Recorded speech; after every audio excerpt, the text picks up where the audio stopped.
Bismillahirrahmanirrahim. Assalamualaikum warahmatullahi wabarakatuh. Alhamdulillahirabbil alamin. Wassalatu wassalamu ala asyrafil anbiya'i wal mursalin wa ala alihi wa sahbihi ajma'in. Subhanaka la ilma lana illa ma 'allamtana innaka antal alimul hakim. Rabbi shrah li sadri wa yassir li amri wahlul 'uqdatam min lisani yafqahu qawli, amma ba'd. Alhamdulillah ala nikmatil Islam, alhamdulillah ala nikmatil iman, wa kafa biha min ni'mah. Alhamdulillah, segala puji bagi Allah Subhanahu wa taala yang memberikan kita hidayah, yang memberikan kita langkah, yang memberikan kita kesehatan zahir serta batin kita, sehingga kita dipertemukan dalam keadaan yang sebaik-baiknya di nuansa hari raya yang mulia, sepeninggal dari berlalunya bulan Ramadan dari kita. Kita diberi oleh Allah Ta'ala segala hal yang penuh dengan keberkahan. Kita diberikan sama Allah Ta'ala segala kenikmatan. Kita diberi oleh Allah Ta'ala segala hal-hal yang positif. Semoga perkara-perkara ini menjadi pertanda kehidupan indah kita dunia akhirat. Semoga menjadi pertanda nikmatnya kita setelah kita meninggal nanti. Semoga menjadi sebab Allah Ta'ala mengampuni kita, merahmati kita, memberikan kita hidayah serta inayahnya selalu dan selalu sampai ujung usia kita. Kita bertemu sama Allah Ta'ala dalam keadaan yang terindah, dalam keadaan sebaik-baiknya keadaan, dalam keadaan yang ditinggal indah, yang meninggalkan juga indah. Seperti perkara Ramadan ini. Makanya para ulama mengatakan Ramadan ini adalah madrasah, Ramadan ini adalah sekolah, Ramadan ini adalah tempat pelatihan kita untuk menjadi hamba-hamba yang bertakwa.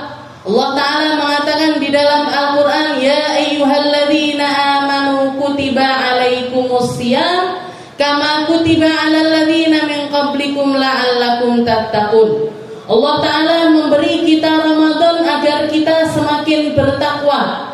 Allah Ta'ala memberikan kita Ramadan agar kita tahu tentang jalan takwa. Allah Ta'ala memberikan kita Ramadan agar kita bisa membayangkan kita ini hidup harus menjadi orang yang seperti apa. Kita dikasih yang sama Allah Ta'ala kewajiban untuk melaksanakan puasa, agar kita yang ngontrol hawa nafsu, bukan hawa nafsu yang ngontrol kita. Kita dikasih perintah untuk melaksanakan puasa, agar kita bahkan dimampukan untuk meninggalkan perkara-perkara yang boleh-boleh saja untuk kita. Makan, minum siang hari, hari-hari biasa nggak apa-apa. Tapi Ramadan kita diperintahkan untuk puasa, agar apa? Agar untuk perkara-perkara yang boleh pun kamu tetap harus punya kontrol diri. Kamu tetap harus punya batasan-batasan. Kamu harus bisa untuk menanganinya, agar kamu yang menangani perkara tersebut, bukan perkara tersebut yang mengontrol dirimu. Di dalam salah satu doanya Nabi Muhammad SAW, Nabi Muhammad mengatakan di dalam doanya, Allahumma inni a'udzubika min ainin la tadma' wa min du'ain la yusma' wa min qalbin la yakhsha' wa min nafsin la tashba'. Allahumma inni a'udzubika min hadhil arba'. Katanya Nabi Muhammad, ya Allah, saya berlindung darimu dari mata yang gak pernah kenal tangisan, dari doa yang gak didengar, dari hawa nafsu yang tidak pernah kenyang, serta dari hati yang gak kenal khusyuk kepada Allah Subhanahu wa ta'ala. Allahumma inni a'udzubika min hadhil arba. Ya Allah, saya berlindung darimu tentang 4 perkara ini. Kalau sudah Nabi Muhammad yang minta perlindungan, ini berarti 4 perkara ini tadi adalah perkara yang penting, Bu. Mata yang gak pernah menangis, ada sesuatu yang salah dari mata tersebut. Mata yang gak pernah nangis adalah mata yang dijauhkan dari Allah Subhanahu wa ta'ala. Mata yang gak pernah nangis akan banyak menangis nanti di akhiratnya. Dari doa yang gak pernah didengar, kita minta dan minta selalu kepada Allah Ta'ala. Tapi kalau Allah Ta'ala sudah terlalu murka kepada kita, maka semua doa-doa tersebut tidak ada artinya lagi. Setelah itu Nabi Muhammad juga minta perlindungan dari hati yang gak pernah khusyuk. Ini bahaya. Kalau kita gak punya hati yang bisa tenang, gak punya hati yang bisa ngerti bagaimana harus menatanya, gak bisa bersabar ketika mendapatkan musibah, gak bisa bersyukur ketika mendapatkan nikmatnya. Ini adalah hati-hati yang perlu untuk kita benahi, hati-hati yang perlu untuk kita tata ulang, hati-hati yang harus selalu kita koreksi. Setelah itu yang terakhir Nabi Muhammad mengatakan, wa min nafsin la tashba. Ya Allah, saya berlindung darimu dari hawa nafsuku yang kalau gak pernah dikontrol, yang kalau selalu dituruti, yang kalau selalu dikenyangkan, maka hidupku akan penuh, akan habis usiaku untuk menuruti setiap hawa nafsu tersebut. Dan ini semuanya akan menjadi sebab jauhnya aku dari Allah Subhanahu wa ta'ala ataupun dari Nabi Muhammad sallallahu alaihi wasallam. Na'udzubillahi min dzalik. Di akhir ditutup sama Nabi, Allahumma inni a'udzubika min hadhil arba. Ya Allah, lindungi aku, jangan sampai aku hidup dengan 4 kriteria manusia ini tadi. Ramadan tempatnya kita sekolah, Bu. Gimana caranya kita ngelihat? Ada minuman di depan mata, ada makanan di depan mata. Bahkan kalau ibu-ibu menjelang buka puasa, jenengan yang bagian masak-masak gitu, yang nata piring, yang nata meja dan lain, ini semuanya halal. Ini semuanya perkara yang boleh. Ini semuanya hari-hari biasa saya boleh untuk mengkonsumsinya. Tapi di waktu-waktu tertentu, ketika Allah memerintahkan kita jangan makan, jangan minum, kita mengatakan kepada Allah Ta'ala, sami'na wa ata'na. Ya Allah, jenengan nyuruh saya seperti ini, maka saya memilih untuk taat tentang perkara tersebut. Ya Allah, saya ngerti ataupun gak ngerti, saya faham ataupun gak faham, saya nyampe ataupun gak nyampe tentang semua perkara yang Engkau sembunyikan di dalam Ramadan tersebut. Tapi yang jelas saya memilih menjadi hamba-hamba yang bertakwa. Tadi dibacakan suratnya oleh Bu Nurul, wasari'u ila maghfiratin min rabbikum wa jannatin arduhas samawati wal ardu uiddat lil muttaqin. Allah Ta'ala memerintahkan kepada kita untuk bercepat-cepat, wasari'u ila maghfiratin min rabbikum. Cepat-cepatlah kamu untuk nata agar kamu jadi hamba-hamba yang selalu dan selalu diampuni oleh Allah Ta'ala. Ini sekolahnya juga di Ramadan, Bu. Gimana caranya kita jadi orang yang selalu diampuni? Gimana caranya agar hidup ini penuh dengan ampunan? Gimana caranya agar kita ini selalu dalam keadaan dibersihkan pindahlah dari satu kebaikan ke kebaikan yang lain. Jenengan selama Ramadan ini ditempa. Sebelum subuh ada ibadah namanya tahajud. Sebelum subuh ada ibadah yang namanya sahur. Kalau hari-hari yang lain kita terlalu sulit bangun tahajudan karena nggak ada motivasinya bersahur, akhirnya ketika ketemu Ramadan kudu tangi sahur. Nggih napa mboten? Bersahur jenengan akhirnya nyempatkan diri untuk melaksanakan sholat. Nggak ketang itu bahasa walaupun cuma 2 rakaat atau 4 rakaat atau 6 rakaat, akhirnya kita tahajudan.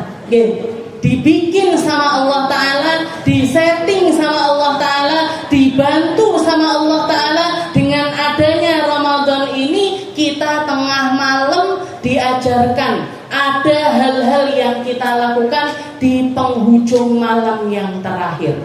Dan semuanya nilainya adalah ibadah.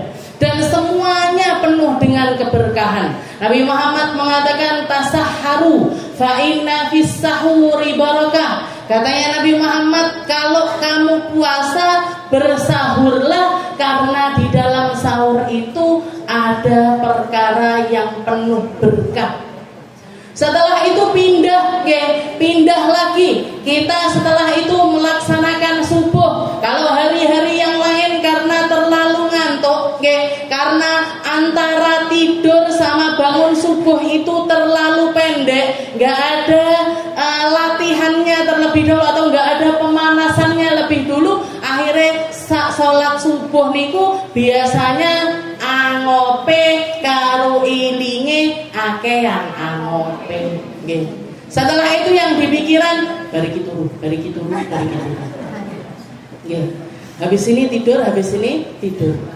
Tapi di Ramadan karena banyak pemanasan sebelumnya, karena sudah bangun dari mulai 2:30 atau bahkan mungkin jam 2 lebih untuk mempersiapkan makanan, akhirnya habis subuh itu sudah fresh, nyempeti qobliyah subuh, nyempeti sholat subuh berjamaah, nyempeti kalau jenengan ke masjid biasanya malah ada tausiahnya, nyempeti taklim di waktu subuh, akhirnya pagi kita pun juga penuh dengan barokah. Pagi kita penuh dengan barokah, ditambahi dengan isyraq, ditambahi dengan duha. Kalau pas ada jadwalnya ngaji, jenengan berangkat ngaji. Setelah itu nyempeti untuk jadi pagi kita sudah penuh dengan barokah. Setelah itu nanti sholat duhur. Kalau hari-hari biasa rada angel budal ning masjid, duhur termotiv. Istilahnya hari-hari untuk sholat jamaahan itu kita lebih bersemangat. Duhuran diusahakan untuk jamaahan, asaran diusahakan untuk jamaahan, maghriban diusahakan untuk. Jadi penuh dengan kebaikan-kebaikan. Pelatihan dari Ramadan. Ini makna dari perkataannya Allah Ta'ala, wasari'u ila maghfiratin min rabbikum wa jannatin arduhas samawati wal ardu uiddat lil muttaqin. Yang kamu perlu cepat-cepat itu nyari ampunan. Yang kamu perlu cepat-cepat itu nyari surga. Yang perlu kamu cepat-cepat itu mempersiapkan hari akhiratmu. Hal-hal yang perlu kamu percepat itu perkara itu, bukan perkara-perkara duniawi. Saya pernah melihat, saya pernah membandingkan antara perkara yang diminta sama orang kita, istilahnya orang Indonesia, atau kalau saya ya orang Tulungagung, sama orang-orang yang ada di Hadramut sana.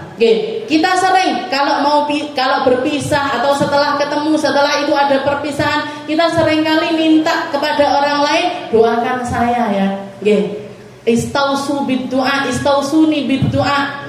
Saya tolong ingat saya di dalam doamu.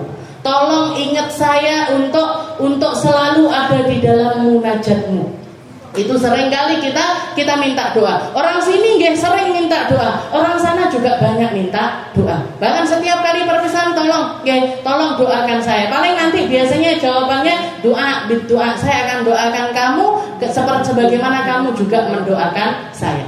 Tapi pernah saya nanya, kalau kamu minta doa, kamu kan minta doa, orang-orang sana itu minta doanya ya, minta doanya. Ketika saya tanya, minta didoain apa? Minta didoain apa? Lek jenengan yang saya tanya seperti ini, kira-kira jenengan minta nopo? Selamat dunia akhirat pas neng majelis nih. Tapi yang banyak nyamperin saya, sudah doakan ya. Yang mau mantu, sudah doakan biar lancar acaranya. Kalau yang anaknya mau ujian, sudah doakan ujiannya ini lancar. Nanti bisa sekolah di SMP favorit, bisa sekolah di SMA favorit, nanti bisa kuliah di dalam jurusan ini, keterima di perguruan tinggi ini, itu dan lain sebagainya. Kalau yang jomblo-jomblo lain lagi, sudah doakan saya biar cepat nikah. Yang nikah lama nggak punya anak, doakan saya biar cepat isi. Niki ustadznya juga sama padahal. Jadi doanya itu mintanya perkara-perkara yang seperti itu, mayoritas. Mayoritas mau pulang ke pondok, saya doakan ya anak saya. Jadi hajat-hajatnya itu hajat-hajat yang nampak, hajat-hajat yang kelihatan. Tapi kalau orang-orang sana ketika saya tanya, kalian minta doa ini minta didoain apa? Yang kalian yang urgent kalian pengen ini apa? Yang urgent pengen diijabah sama Allah Ta'ala ini apa? Maka yang keluar dari lisan-lisan mereka, rata-rata mereka mengatakan, doakan saya husnul khotimah, doakan saya mati dalam keadaan yang baik, doakan saya agar bertemu dengan Allah Ta'ala dengan sebaik-baik keadaan. Ini menunjukkan kalau nopo skala prioritasnya kita dengan skala prioritasnya orang-orang sana ini jauh berbeda.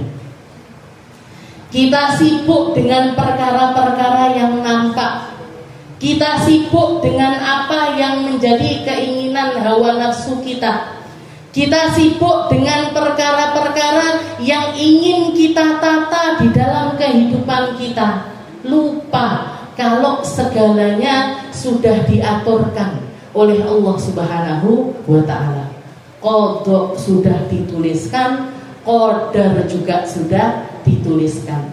Semua yang telah dan yang akan terjadi di dalam kehidupan kita, semuanya sudah ditata oleh Allah Subhanahu wa Ta'ala. Ini kita seringkali lupa. Ini kita seringkali lupa. Kalau sudah melihat anaknya usia 20-an tahun, bingung.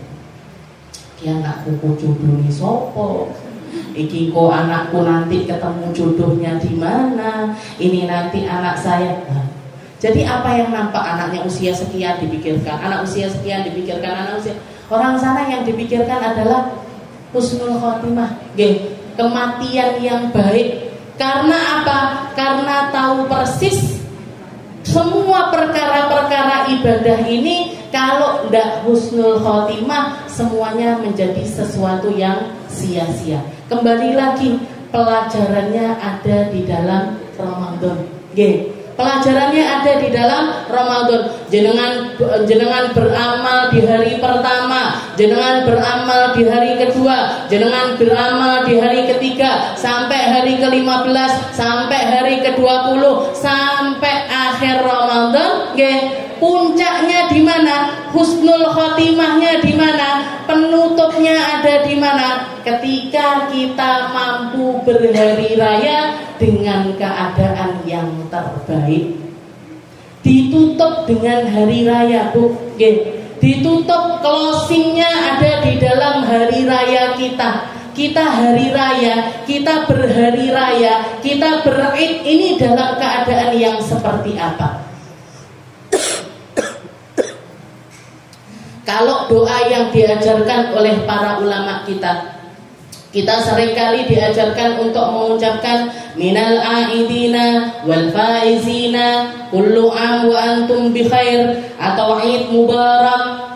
Semoga Id kita penuh dengan berkah, semoga kita termasuk hamba-hamba yang kembali dengan keadaan yang terbaik, semoga kita menjadi hamba-hamba yang sukses, nyari ridhonya Allah, mendekatkan diri kepada Allah, semakin dekat kepada Allah ini dengan cara yang terbaik. Jadi penutupnya, penentunya ada di dalam hari raya. Apakah amal-amal Ramadan kita ini ikut terseret masuk ke dalam Syawal kita, ikut masuk membarengi ibadah kita setelah kita keluar dari Ramadan, atau ditinggal bersama habisnya Ramadan? Qobliyah subuh dada, tahajud dada, nopo sedekahe dada. Nggih, dada niku maksudnya bukan dada niki. Nggih, wis bar kabeh, wis bar. Nggih, Ramadan sing penting omahku apik, sing penting jajanku enak-enak, yang penting makna inti dari Eid ini tadi lepas dari diri kita. Na'udzubillahi min dzalik. Makanya Nabi Muhammad, Sayyidina Ali bin Abi Thalib, ketika datang satu orang di rumah beliau makan roti kering dicelup dengan air putih, di hari raya setelah pulang dari salat Id, maka sahabat tersebut mengatakan, ya Amirul Mukminin, hadza yaumul Id. Ya wahai Amirul Mukminin, wahai Pak Presiden, ini hari raya dan jenengan makan makanan yang seperti ini, jenengan makan roti kering. Roti kering itu berarti roti kemarin atau roti kemarin lusa. Padahal kalau kita hari raya jenengan makan blendrang maupun makanan masakan hari tersebut. Opornya yo baru, lodehe yo baru, ketupatnya yo baru, bahkan toples yang ditoto niku lho, isolasine seenek kabeh. Belum sempat dibuka saking barunya. Saking barunya sampai durung dikelentek ini Bu. Toples jajan kita. Ini Amirul Mukminin, ini seorang presiden. Beliau makan roti kemarin, bahkan mungkin kemarin lusa, dan cuman dicelup pakai air putih. Ketika ditanya dengan pertanyaan yang seperti itu, beliau menjawab, al-yawm lana idan, wal amas lana idan, wa ghadan lana idan, wa kulla yawmin la na'si Allah Ta'ala fihi lana idan. Katanya Sayyidina Ali, hari ini lebaran, kemarin juga lebaran, besok juga lebaran, dan setiap hari yang berlalu dari kita dalam keadaan sukses tanpa melakukan maksiat kepada Allah Ta'ala, maka itu yang namanya hari raya. Itulah hari yang perlu kita rayakan. Itulah hari yang kita perlu bersyukur dengan syukur yang luar biasa kepada Allah Ta'ala, karena itu berarti kita sukses di dalam hari tersebut.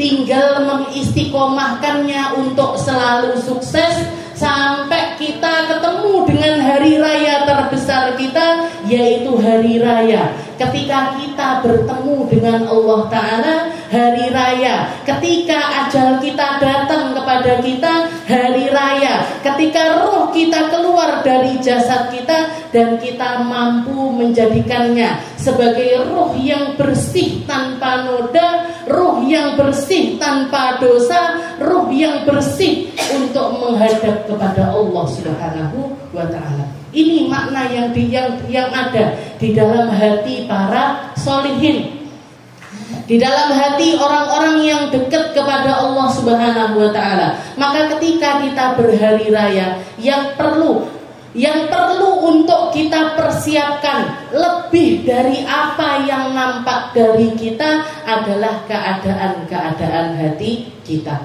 Maafkan semuanya tanpa terkecuali. Ampuni semuanya tanpa terkecuali. Berdamai dengan diri kita tanpa terkecuali. Minta maaf dengan tulus dari dalam hati kita bahwasanya kita pengen kembali, kita pengen berhari raya, kita pengen selalu bersih untuk dipandang oleh Allah Subhanahu wa Ta'ala. Untuk dipandang sama Allah Ta'ala. Berarti tidak olah usah resik-resik omah, karpete sing anyar ditokne dan lain sebagainya. Boleh, itu adalah perkara yang nampak untuk membantu keadaan hati kita. tapi jenengan sambungkan, ya Allah, sebagaimana saya bleberi kloso sing resik-resik, bukan kloso gini napa, karpet-karpet yang bersih ini, bersihkan juga hati dan pikiran saya dari semua perkara yang buruk. Ya Allah, sebagaimana saya menyiapkan semua perkara ini untuk didatangi para tamu-tamu yang akan berkunjung dan bersilaturahmi ke rumah-rumah saya, maka jadikan saya penyambut tamu terbaik, dengan hati yang terbaik, dengan pikiran yang terbaik, dengan keinginan-keinginan yang terbaik, agar yang didatangi dan yang datang dan yang didatangi sama-sama ada di dalam lingkaran ridhonya Allah Subhanahu wa ta'ala. Wis gak usah mikir nih kelambine wong bu, nggih. Tamu datang, wah, shimmer. Tamu datang, kelambine kok gak cocok karo jilbabe, nggih. Wah, ini hari raya kok make upnya seperti ini, alise kok luwih dhuwur sijine timbangane sijine, nggih. Wis gak usah mikiri perkara-perkara yang seperti itu, Bu. Nggih, tapi maafkan semuanya dari dalam hati kita. Kita minta maaf dan kita memaafkan orang lain bukan tentang siapa yang harusnya memaafkan dan siapa yang harusnya dimaafkan, siapa yang harusnya minta maaf ataupun siapa yang harusnya memaafkan, tapi saya pengen keadaan hati saya ini dalam keadaan yang terbaik untuk berhari raya karena Allah Subhanahu wa ta'ala. Ini esensi dari ini yang harusnya ada di dalam hari raya kita, sehingga kita ini benar-benar berraya, kita ini benar-benar berhari raya, kita benar-benar mendapatkan keberkahan dari hari raya tersebut seperti yang diajarkan oleh Allah Subhanahu wa ta'ala. Seperti yang diajarkan dan diinginkan oleh Allah Subhanahu wa ta'ala. Wasari'u ila maghfiratin min rabbikum wa jannatin 'arduhas samawati wal ardu uiddat lil muttaqin. Ya Allah, saya Ramadan pengen jadi hamba yang bertakwa. Ya Allah, saya berhari raya pengen jadi orang yang nambah takwanya. Ya Allah, saya bertemu orang pengen jadi orang yang bertambah juga takwanya. Ya Allah, saya melakukan apapun yang saya inginkan, yang nambah adalah ketakwaan saya, bukan perkara-perkara yang lainnya.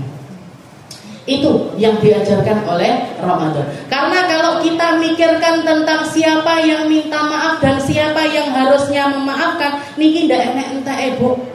Ini ndak ada habisnya. Siapa yang harusnya minta maaf? Ya adikku, mosok aku dhisik sing minta maaf. Itu jenengan seorang ibu, saya ibunya, masa saya yang minta maaf duluan.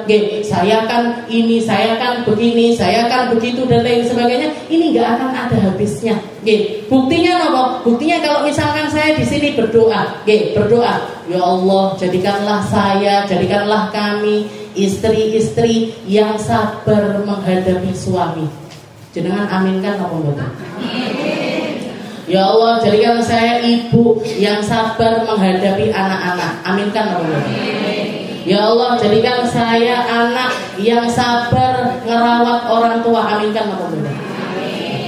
Niki lek majelisnya bapak-bapak. Ya Allah, semoga saya jadi bapak-bapak yang sabar menghadapi istri. Kira-kira amin juga enggak? Amin ya. Anak-anak, ya Allah, jadikan saya anak-anak yang sabar menghadapi ibu saya. Amin ya. Iki asline sing sabar iku kudune sapa, menghadapi sabarnya siapa. Suaminya, ya Allah, kudu sabar aku menghadapi istri. Istrinya juga ngono. Ya Allah, saya kudu sabar menghadapi ibuku koyo ngene. Jenengan sama anak ngoten, ya Allah, saya kudu sabar menghadapi anak yang seperti ini. Anaknya ternyata juga sama. Ya Allah, sabar duwe ibu koyo ngene. Berarti siapa yang harus sabar dan siapa yang harus disabari? Ini lek nyari yang seperti itu nggak akan ada habisnya. Nggak akan ada habisnya. Makanya Imam Syafi'i mengatakan ridhon nas ghayatun la tudrak. kita ini memuaskan semua orang atau bisa menjadi penenang bagi semua orang, itu sesuatu yang nggak mungkin. Itu sesuatu yang nggak mungkin. Makanya perkara yang harus kita persiapkan itu bukan seperti jenang repot mikirkan hal-hal yang seperti itu, tidak akan ada habisnya. Maka yang harus kita persiapkan apa? Ini perkara yang Allah Ta'ala bekalkan kepada para nabi-nabinya untuk selalu ada di dalam hati mereka. Kalau Nabi Allah Musa mengatakan Rabbi syrahli sadri wa yassirli amri wahlul 'uqdatam min lisani yafqahu qawli. Kalau Nabi Muhammad, Allah Ta'ala mengatakan alam nashrah laka sadrak wa wada'na anka wizrak. Bedanya kalau Nabi Musa minta bekal itu, kalau Nabi Muhammad tanpa minta dikasih bekal tersebut. Apa itu bekalnya? Lapangnya dadamu, lapangnya hati, lapangnya nurani, lapangnya ruh kita untuk melarutkan semua masalah yang datang ke dalam hidup kita. Jadi delok anak sing koyok ngoten sabar, delok bojo sing seperti itu larut. Ngelihat semua keadaan yang ada di dalam, yang datang ke dalam diri kita setiap hari, ini yang ada di dalam hati kita adalah lapangnya hati. Lapangnya hati, lapangnya jiwa. Para nabi nggak mungkin minta kecuali perkara itu adalah perkara yang besar. Para nabi nggak mungkin dikasih bekal sesuatu yang biasa-biasa. Nabi Musa ini mau berangkat dakwah, Bu, nggak minta sama Allah Ta'ala, ya Allah modalnya pundi? Mana? Dananya mana? Saya butuh uang transport, saya butuh uang untuk pembangunan masjid, saya butuh untuk masuk ke istananya Firaun, bayar orang ini, bayar orang itu dan lain sebagainya. Ini kan orang-orang sekarang, para pendakwah sekarang, atau orang-orang yang ustadz lah atau ustadzah lah, atau orang-orang yang ngajak orang untuk melakukan kebaikan, biasanya atau rata-rata yang saya temui, setelah mereka menjalani dunia dakwah, mereka nganggep banyak yang bergeser pemahamannya bahwasanya dakwah ini selalu butuh dengan dana, selalu butuh dengan uang, selalu butuh dengan perkara-perkara yang sifatnya itu materi. Perkara-perkara yang sifatnya itu materi. Ngelihat orang bikin masjid, oh pancen yo danane dhuwur kuwi. Ngelihat orang bermajlis, oh itu majlisnya pancen yo sing nyokong itu yo iso gawe event-event besar dan lain sebagainya.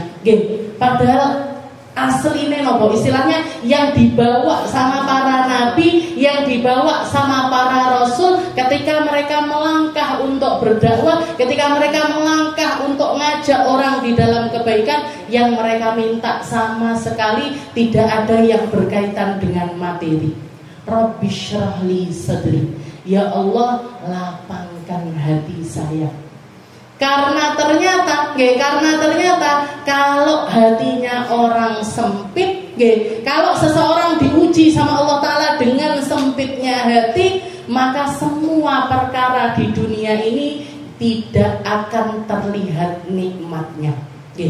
Ngelihat orang pakai baju bagus, milik.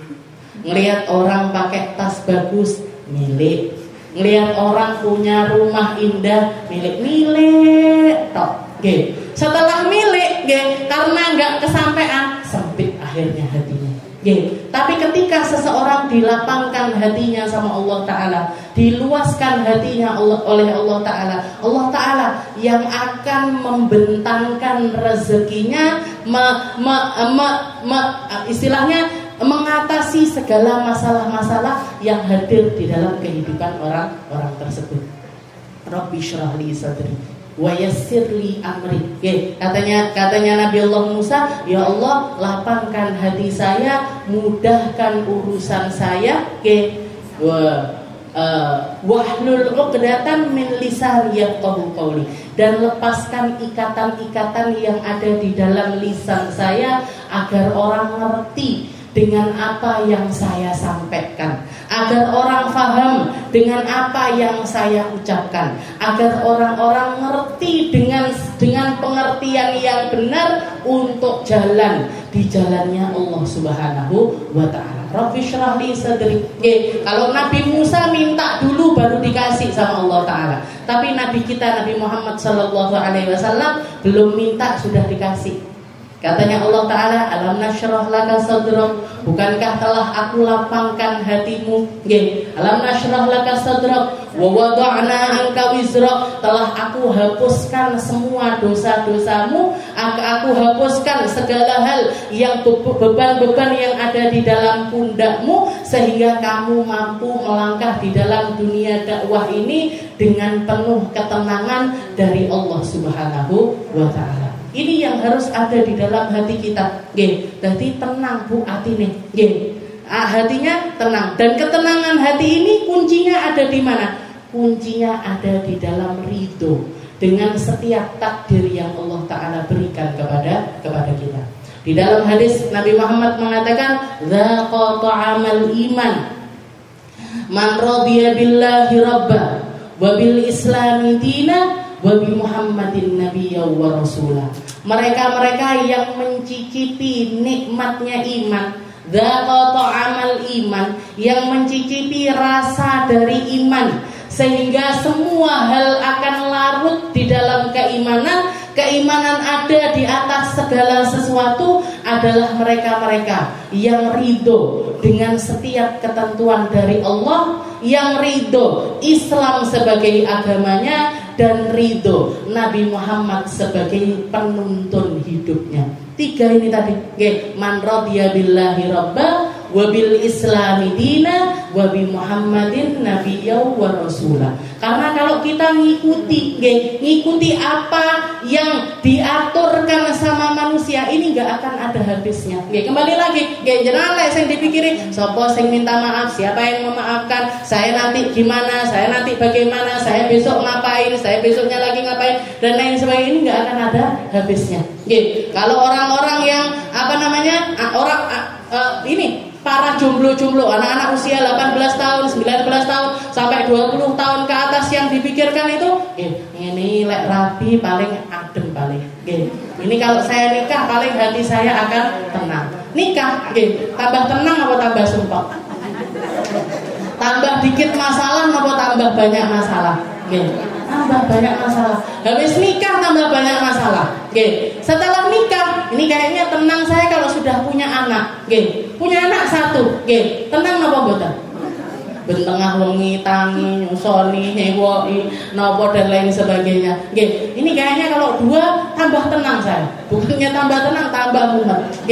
Nanti anaknya SD tambah banyak masalah, SMP tambah banyak masalah, SMA tambah banyak masalah. Ini kalau saya sudah mantu paling tenang. Wes mantu tambah tenang mboten? Tambah tenang.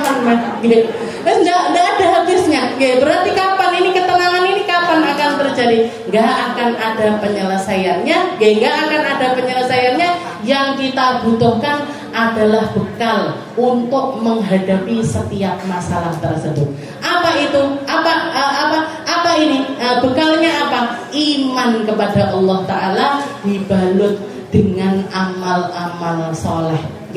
Makanya saya seringkali mengatakan, jangan bosan jadi orang baik, jangan bosan bermajlis, jangan bosan menuntut ilmu, jangan bosan memandang kebaikan, jangan bosan untuk nyari kebaikan, jangan bosan untuk melangkah di dalam kebaikan. Kita minta sama Allah Ta'ala, semoga semua perkara baik hadir di dalam kehidupan kita, semoga semua perkara baik meliputi kehidupan kita, dan semoga semua perkara yang baik dibekalkan sama Allah Ta'ala di dalam hati-hati kita.